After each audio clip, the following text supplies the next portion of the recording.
Have you ever wondered what happens when a man tries to play God, when reason replaces morality, and guilt becomes its own punishment? That's the haunting question behind Crime and Punishment, one of the greatest novels ever written by Fyodor Dostoevsky. Dostoevsky isn't just a writer, he's a philosopher of the soul.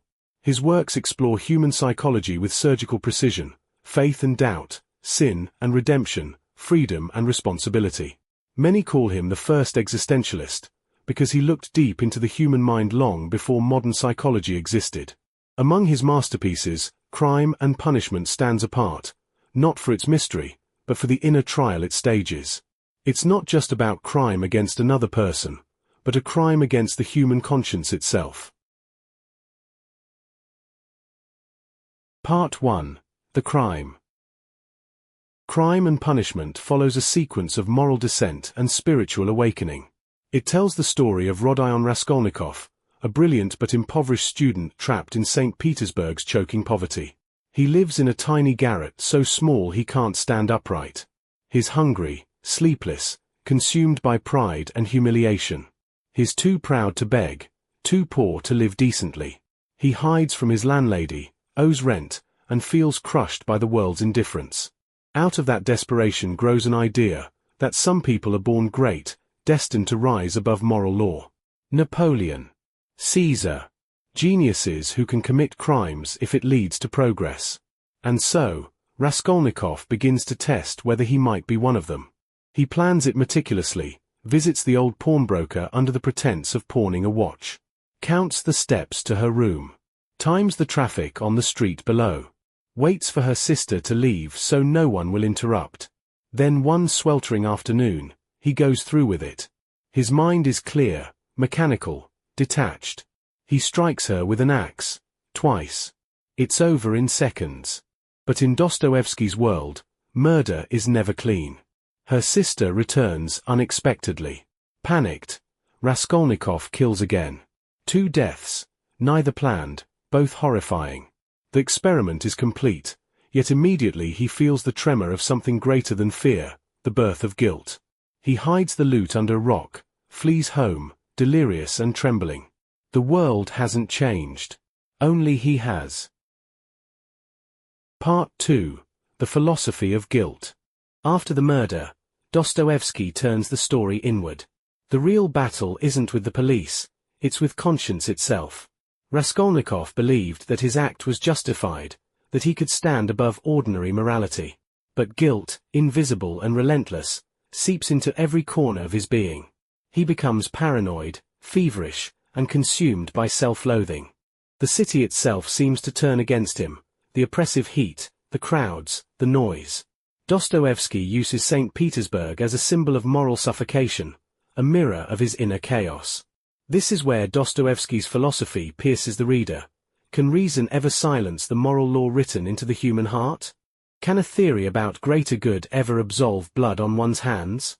If morality is relative, if right and wrong depend only on intellect, what stops anyone from declaring themselves above it all? Raskolnikov thought he was testing an idea. Instead, he discovers what Dostoevsky believed to be the great truth of human nature. You can't escape conscience. It isn't imposed by society, it's part of the soul. And to deny it is to destroy yourself from within. Part 3. Sonya and Redemption. When Raskolnikov meets Sonya, light enters the story. She's fragile, poor, even disgraced in society's eyes. Yet she carries a strength that his intellect cannot match. Sonya represents a moral philosophy built not on logic, but on compassion, humility, and faith in divine love. In their long, quiet conversations, Dostoevsky orchestrates one of literature's most profound moral debates. Sonya asks, what does it mean to be truly human?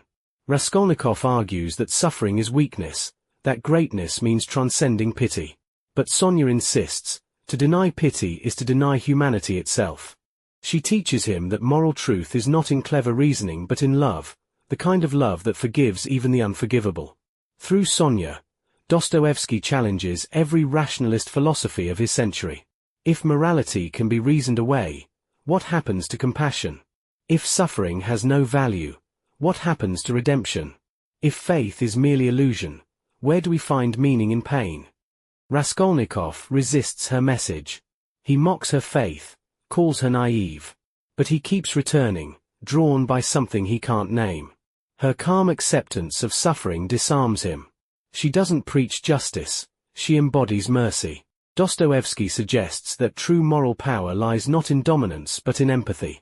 Sonya becomes the moral compass of the novel, proving that the greatest strength is not intellect, but love that survives despair. Part 4. Society and Suffering. As Raskolnikov's world collapses, Dostoevsky widens the lens, from one man's crime to the sickness of an entire society. St. Petersburg becomes more than a backdrop, it's a symbol of spiritual poverty, of people crushed between wealth and despair. Through Raskolnikov's eyes, we see the poor, the drunk, the desperate, people whose morality has been eroded not by evil, but by survival. Dostoevsky asks, if society breeds suffering, is crime merely a symptom? Are men truly free, or are they products of their hunger, their loneliness, their humiliation? Dostoevsky's message begins to emerge.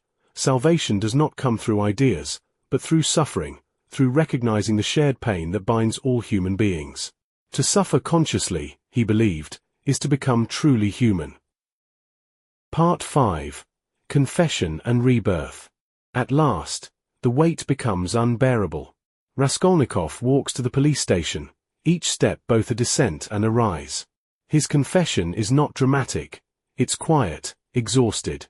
He kneels before the truth not because he fears punishment, but because he can no longer bear separation from his own humanity.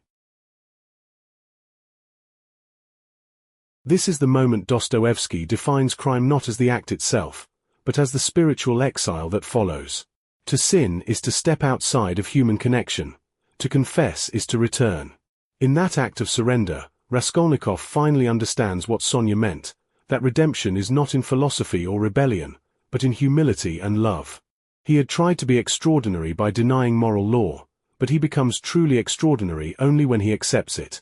The paradox Dostoevsky leaves us with is timeless. Freedom without morality is torment. And through suffering, the soul is reborn. Part 6. The Siberian Epilogue. In the epilogue, Dostoevsky gives a silence, not triumph, but peace. Siberia is frozen, yet within it, Raskolnikov begins to thaw. He reads the gospel that once bored him. He looks at Sonya not with guilt, but with love. The rebirth Dostoevsky promised is not external, it's internal. Raskolnikov is finally free.